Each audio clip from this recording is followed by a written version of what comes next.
Hello students, इस video में हम psychological perspective of education PPE के यूनिट 1 एंड यूनिट 2 के 20 एमसीक्यूज करेंगे. So first MCQ is which psychologist is most closely associated with the insight theory of learning. Insight theory of learning से कौन सा मनोवैज्ञानिक सबसे अधिक संबंधित है?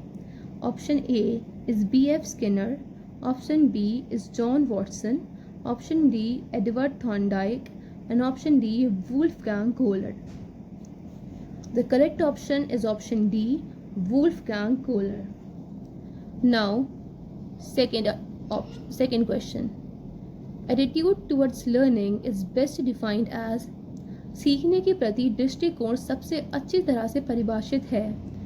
Option A the physical environment where learning takes place, वह भौतिक वातावरण जहाँ सीखना होता है. Be a settled way of thinking और फीलिंग अबाउट लर्निंग, सीखने के बारे में सोचने या महसूस करने का एक स्थापित तरीका. The number of hours spent studying, अध्ययन में बिताए गए घंटे की संख्या. Option D the external motivation provided by teachers, शिक्षकों द्वारा प्रदान की गई बाहरी प्रेरणा. The correct option is option B, a settled way of thinking or feeling about learning. सीखने के बारे में सोचने या महसूस करने का एक स्थापित तरीका. Now moving towards question number 3.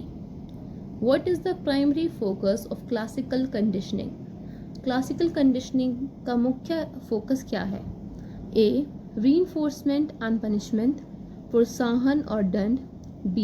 Association between a neutral stimulus and an unconditional stimulus, एक तटस्थ उत्तेजना और एक अनकंडीशनल उत्तेजना के बीच में संघ.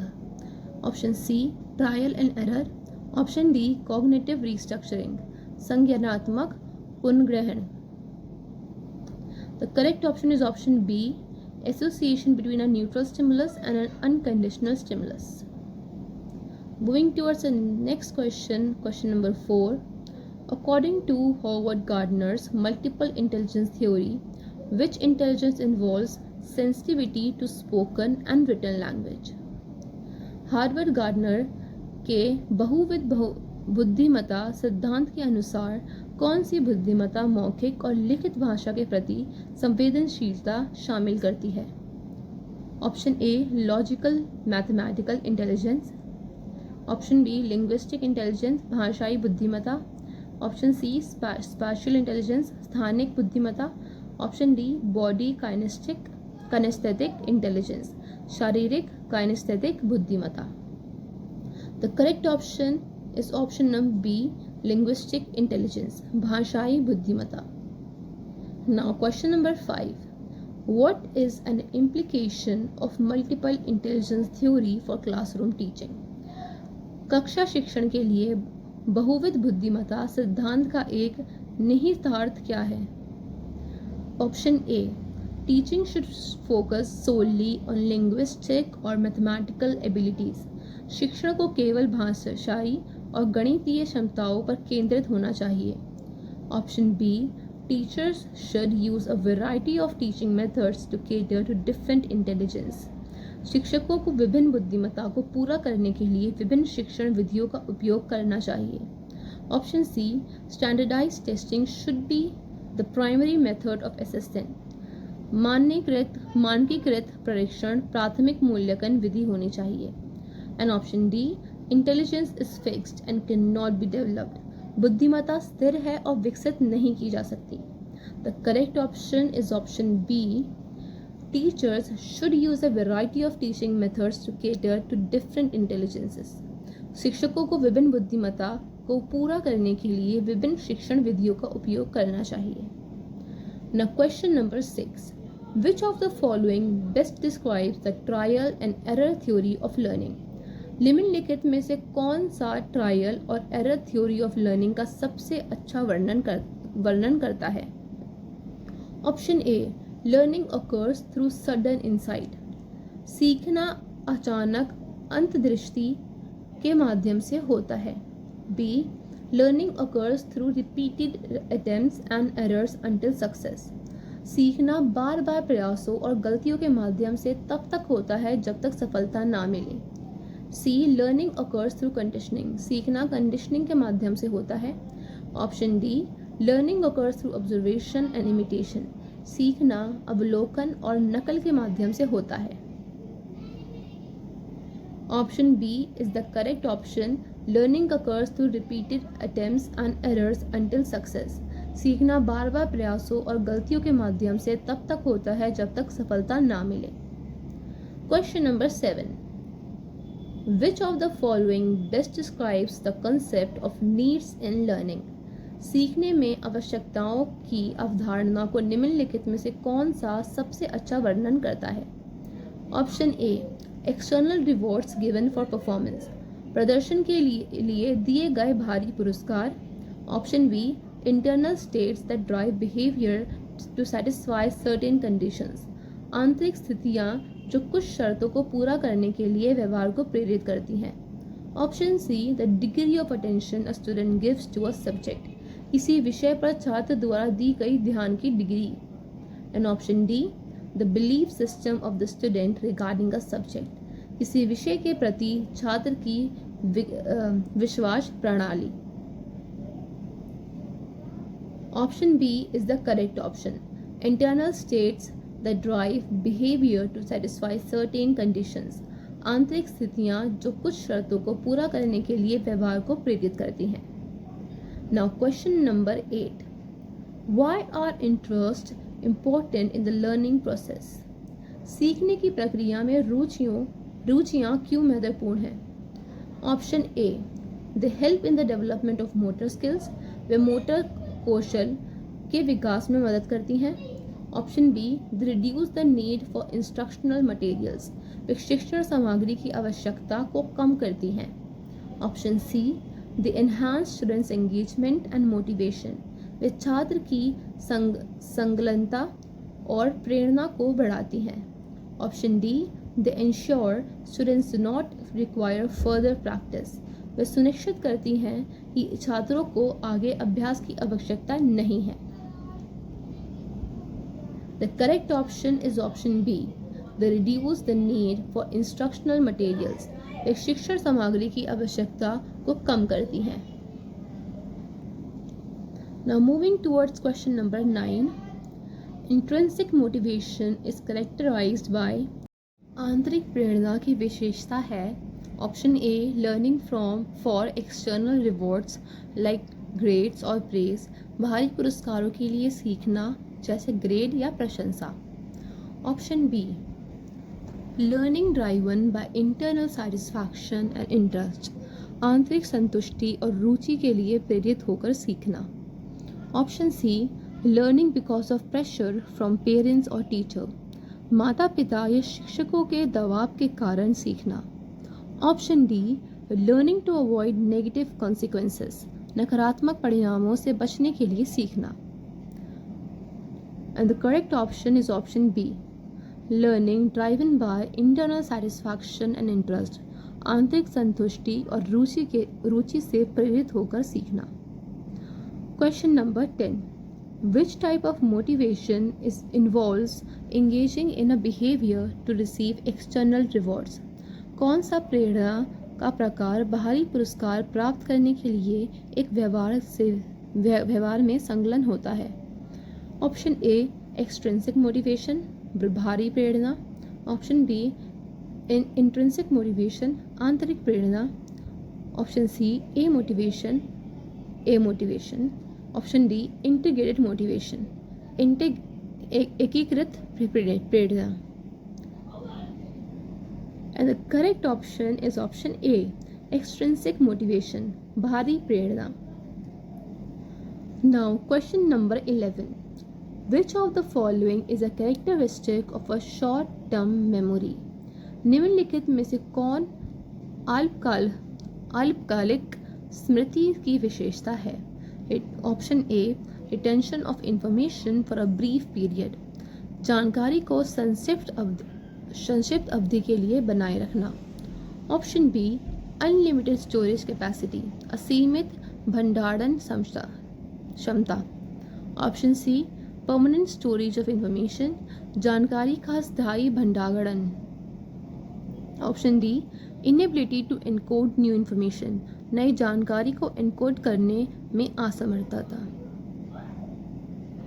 And the correct option is option A, retention of information for a brief period, जानकारी को संक्षिप्त अवधि के लिए बनाए रखना। Moving towards option number 12, question number 12, what is the process of encoding in memory? स्मृति में एनकोडिंग की प्रक्रिया क्या है? Option A, the retention of information over time, समय के साथ जानकारी का प्रतिधारण। Option B, the initial recording of sensory information, संवेदी जानकारी का प्रारंभिक recording. Option C, the retrieval of information from long term storage, दीर्घकालिक भंडारण से जानकारी की पुनः प्राप्ति। Option D, forgetting of unnecessary information, अनावश्यक जानकारी का भूलना। And the correct option is option B, the initial recording of sensory information, संवेदी जानकारी का प्रारंभिक recording.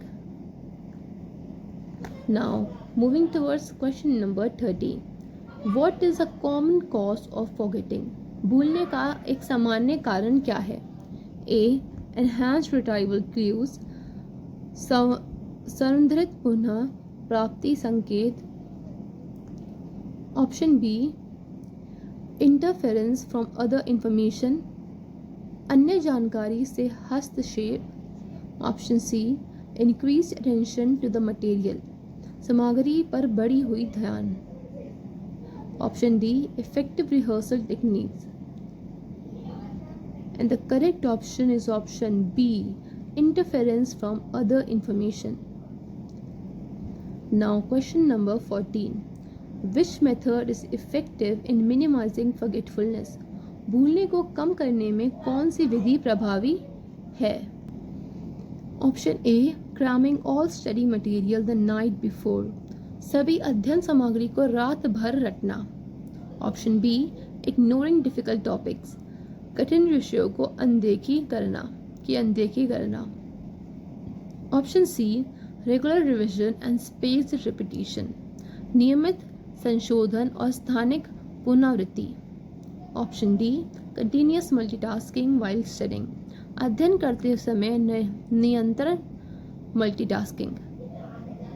And the correct option is option C, regular revision and spaced repetition, नियमित संशोधन और स्थानिक पुनरावृत्ति। Now question number 15, what is a positive transfer of learning, सकारात्मक सीखने का स्थानांतरण क्या है? Option A, when previous learning hinders new learning, जब पिछला सीखना नई सीखने में बाधा डालता है। Option B, when learning transfer is only temporary, जब सीखने का स्थानांतरण केवल अस्थायी होता है। Option C, when no learning transfer occurs, जब कोई सीखने का स्थानांतरण नहीं होता है। Option D, when previous learning facilitates new learning, जब पिछला सीखना नई सीखने में सहायक होता है। And the correct option is option D, when previous learning facilitates new learning, जब पिछला सीखना नए सीखने में सहायक होता है।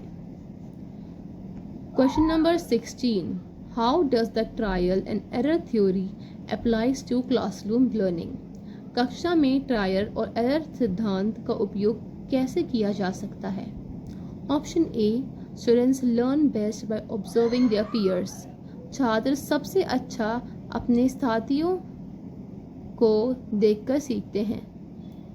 Option B, teacher should provide opportunities for students to experiment and learn from mistakes, शिक्षकों को छात्रों को प्रयोग करने और गलतियों से सीखने के अवसर प्रदान करने चाहिए। Option C, repetitive drills and practice are the only ways to reinforce learning, पुनरावृत्ति अभ्यास और अभ्यास ही सीखने को मजबूत करने का एक तरीका है। Option D, insight and sudden understanding are essential for learning. अंतर्दृष्टि और अचानक समझ सीखने के लिए आवश्यक है।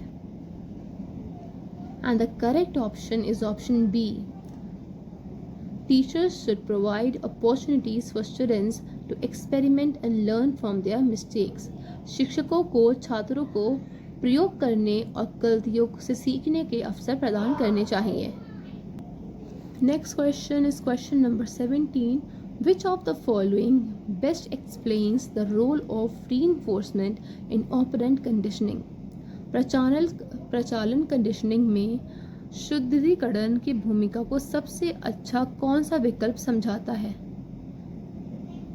Option A, it diminishes the likelihood of a behaviour recurring. यह व्यवहार के पुनरावृत्ति की संभावना को कम करता है। Option B, it has no impact on behaviour. इसका व्यवहार पर कोई प्रभाव नहीं पड़ता। Option C, it increases the probability of a behaviour being repeated. ये व्यवहार के पुनरावृत्ति की संभावना को बढ़ाता है। Option D, it only applies to negative behaviours. यह केवल नकारात्मक व्यवहार पर लागू होता है। The correct option is option C, it increases the probability of a behaviour being repeated. यह व्यवहार के पुनरावृत्ति की संभावना को बढ़ाता है। Now question number 18. Why is divergent thinking important in the context of multiple intelligence? Multiple intelligence के संदर्भ में विभिन्न सोच क्यों महत्वपूर्ण है? Option A, it limits students to a single method of problem solving. ये छात्रों को समस्या समाधान के एक ही तरीके तक सीमित करता है। Option B, it encourages the use of various types of intelligences to generate creative solutions. यह रचनात्मक समाधान उत्पन्न करने के लिए विभिन्न प्रकार की बुद्धिमत्ता के उपयोग को प्रोत्साहित करता है। Option C, it focuses solely on mathematical and logical intelligence. यह केवल गणितीय और तात्विक बुद्धिमत्ता पर ध्यान केंद्रित करता है। Option D, it discourages creative and innovative thought process. यह रचनात्मक और नवोन्मेषी विचार प्रक्रियाओं को हतोत्साहित करता है। The correct option is option B, it encourages the use of various types of intelligences to generate creative solutions. यह रचनात्मक समाधान उत्पन्न करने के लिए विभिन्न प्रकार की बुद्धिमत्ता के उपयोग को प्रोत्साहित करता है। Now question number 19. What is the primary difference between convergent and divergent thinking? अभिसारी और अपसारी सोच के बीच मुख्य अंतर क्या है? ऑप्शन ए, convergent thinking generates multiple solutions. Divergent thinking generates one. अभिसारी सोच कई समाधान उत्पन्न करता है, अपसारी सोच एक उत्पन्न करता है। Option B, convergent thinking focuses on one solution. Divergent thinking generate multiple solutions. अभिसारी सोच एक समाधान पर ध्यान केंद्रित करता है, अपसारी सोच कई समाधान उत्पन्न करता है। Option C, convergent thinking is creative, divergent thinking is logical. अभिसारी सोच रचनात्मक है और अपसारी सोच तात्विक है। Option D, convergent thinking is faster, divergent thinking is slower. अभिसारी सोच तेज है, अपसारी सोच धीमी है। And the correct option is option B, convergent thinking focuses on one solution, divergent thinking generates multiple solution. अभिसारी सोच एक समाधान पर केंद्रित करता है, अपसारी सोच कई समाधान उत्पन्न करता है। Now question number 20. How can teachers nurture divergent thinking in the classroom? शिक्षक कक्षा में विभिन्न सोच को कैसे बढ़ावा दे सकते हैं? Option A, by focusing exclusively on standardised testing, केवल मानकीकृत परीक्षणों पर ध्यान केंद्रित करके। Option B, and by encouraging students to find multiple ways to solve problems, छात्रों को समस्याओं को हल करने के कई तरीकों को खोजने के लिए प्रोत्साहित करके। Option C, by providing strict guidelines and limiting creative task, सख्त दिशा निर्देश प्रदान करके और रचनात्मक कार्यों को सीमित करके। Option D, by emphasising rote memorisation, रटने को जोर देकर।